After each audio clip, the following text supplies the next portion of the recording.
Budget वफाकी आने में चंद घंटे रह गए हैं। वज़ीर ख़ज़ाना औरंगज़ेब रमदे कौमी असम्बली में अपना पहला बजट पेश करेंगे। कहा जा रहा है कि ये बजट दरअसल पाकिस्तान की हुकूमत का, इस पार्लियामेंट का नहीं है, बल्कि ये IMF ड्रिवन बजट है, जिसके लिए पाकिस्तान की हुकूमत सरतोड़ कोशिश कर रही है कि उनको 6 से 8 अरब डॉलर का एक नया कर्ज मिल जाए, जिससे पाकिस्तान को आलमी डिफ़ॉल्ट से बचाया जा सके। और इस डिफ़ॉल्ट से बचने की कोशिश में IMF सबसे बड़ा ये शर्त आयद कर रहा है, वो कह रहा है कि आप जो मौजूदा साल में आपने 9,215 अरब रुपए टैक्स इकट्ठा किया है, उसको बढ़ा के 13,900 अरब रुपए करें, यानी 1.7% ऑफ द GDP बढ़ाएं, जो पाकिस्तान की तारीख में एक साल में कभी नहीं हुआ। तो इस सिलसिले में गुफ्तगू के लिए आज हमारे साथ मौजूद हैं लाहौर ईवान सनअत व तजारत के सीनियर वाइस प्रेसिडेंट जनाब ज़फ़र महमूद चौधरी साहब।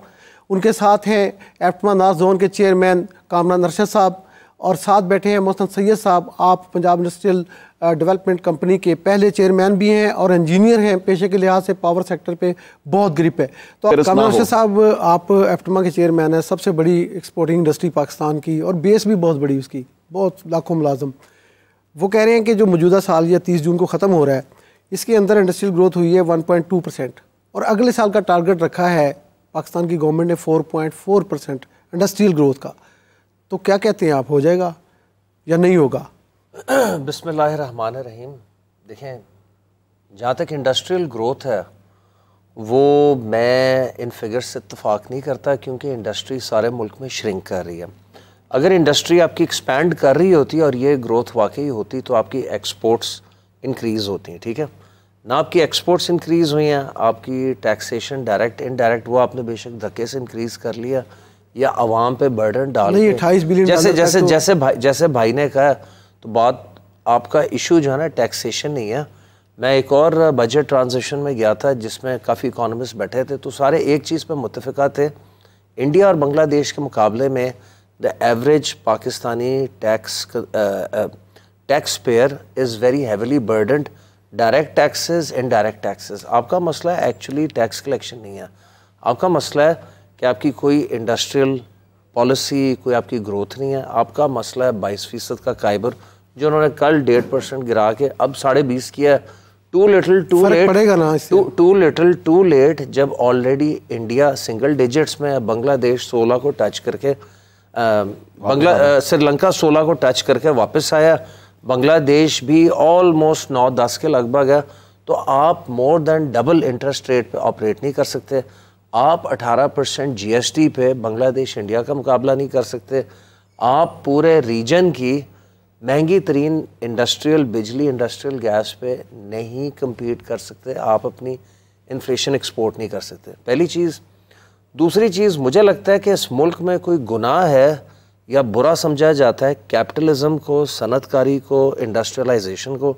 आपके पास या एग्री है या डायरेक्टली सर्विसेज हैं। कामरान साहब, आपने कहा कि ये जो है बिजली बहुत महंगी है, इंडस्ट्रियलाइजेशन एक जुर्म और गुनाह समझा जा रहा है या समझा जाता है इस माशरे में।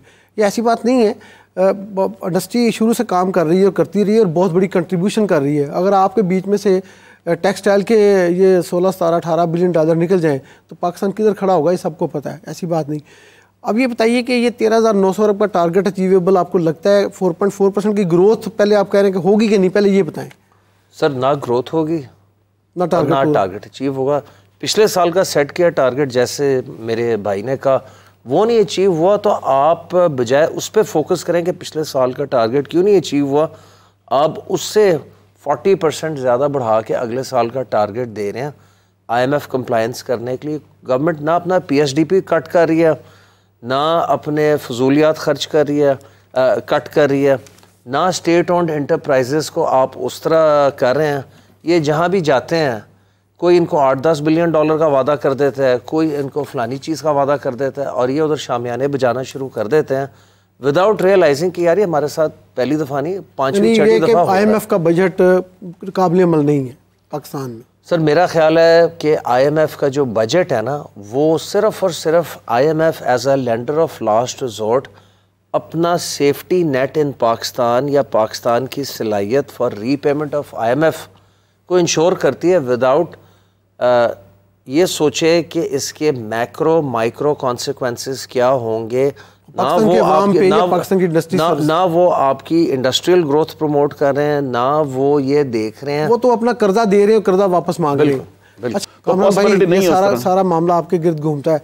7 सेंट आपका मुतालबा है, बहुत पुराना, 2-3 साल से आप कह रहे हैं 9 सेंट, आपको 9 सेंट आप कहते हैं कि यार कर दें हम ताकि रीजनली कॉम्पिटिटिव हो जाए। तो ये तो उन्होंने हल जो दिया है, आप इत्तेफाक करते हैं कि इंडस्ट्री जा सकती है इसके ऊपर? सर मैं बिल्कुल इनकी बातों से एग्री करता हूँ। Originally as APTMA all Pakistan textile mills association हम 9 सेंट मांगने निकले थे, एंड जब हमें जैसे इन्होंने कहा हमें रीजनली कॉम्पिटिटिव एनर्जी टैरिफ मिले, कॉन्सेप्ट एप्टमा ने फ्लोट किया था 2019-20 में, जब हमें ये टैरिफ्स मिले 7.5 सेंट की बिजली और $6 की गैस, तो जो आपकी फंसी हुई टेक्सटाइल एक्सपोर्ट थी 13-14 बिलियन पे, वो 2 सालों के अंदर अंदर $19.5 बिलियन पे चली गई।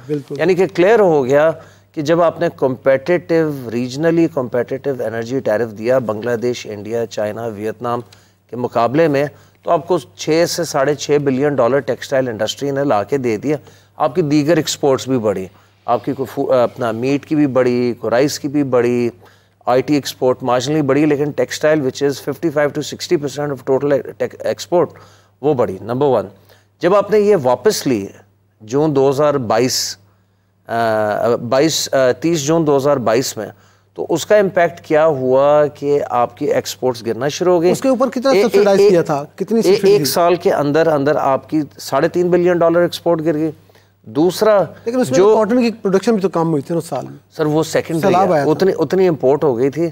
इशू ये है कि अगर आप रीजनली कम्पिटिटिव रेट पे बिजली गैस नहीं देंगे, आपकी एक्सपोर्ट नहीं बढ़ेगी। नंबर 1। नंबर 2, जब आपने ये टैरिफ वापस लिए तो उल्टा आपकी बहुत सारी इंडस्ट्री ग्रिड से उठ के गैस पे चली गई, क्योंकि गैस सस्ती थी। नतीजा क्या हुआ कि 70% लोड लेस्को, फेस्को, मैपको, जेपको पे गिर गया।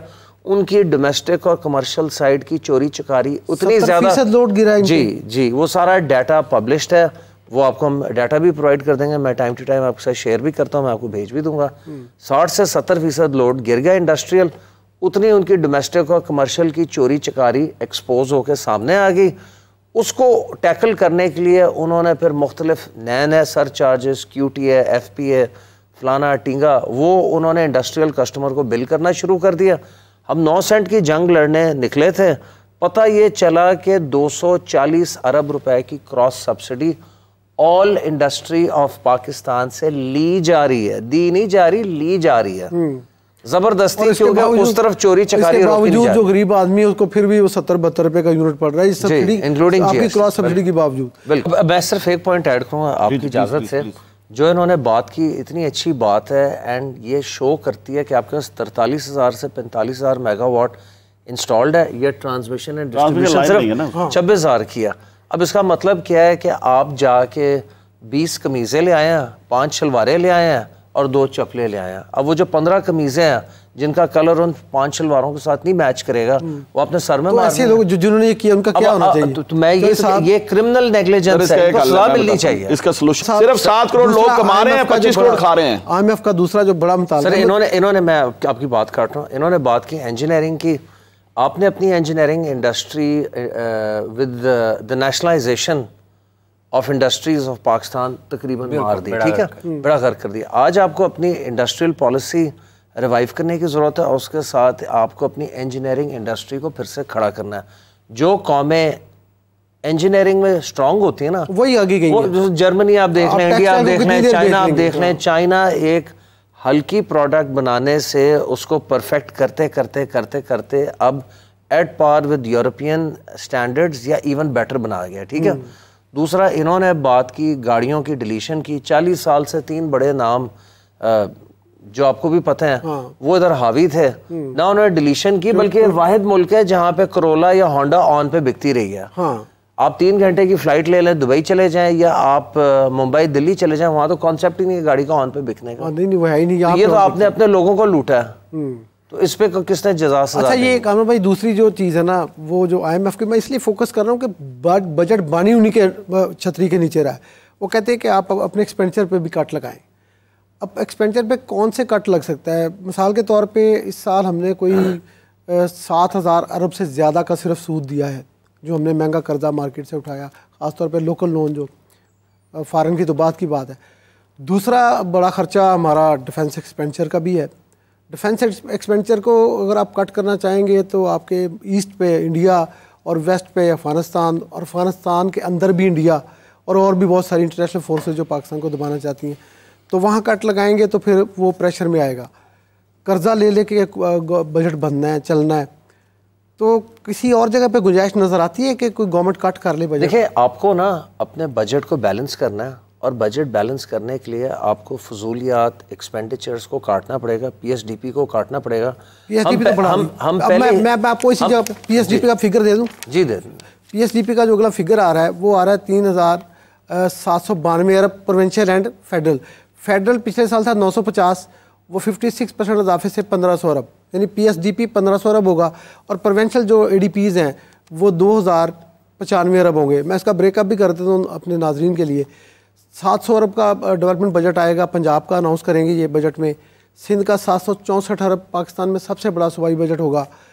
केपीके का 351 अरब का बजट होगा, और बलूचिस्तान का 281 अरब रुपए का तरक्याती प्रोग्राम होगा सालाना अगला, ये जो अपने बजट्स में अनाउंस करेंगे। तो यानी टोटल 3,792 अरब का आप कह रहे हैं कट करें, उन्होंने तो बढ़ा दिया। मैं तो साहब इधर ना किचन चलाने के पैसे नहीं है, घर के अखराजात पूरे करने के पैसे ही नहीं है, तो हम अपनी अगर चादर से टांगे बाहर फैलाएंगे तो क्या होगा? सर्दी लगेगी या गर्मी लगेगी? नहीं, चादर भी उतर जाएगी सर, चादर भी उतर जाएगी। नंगे होंगे ना, नंगे होंगे। बेसिकली हम एक्सपोज हो जाएंगे ना।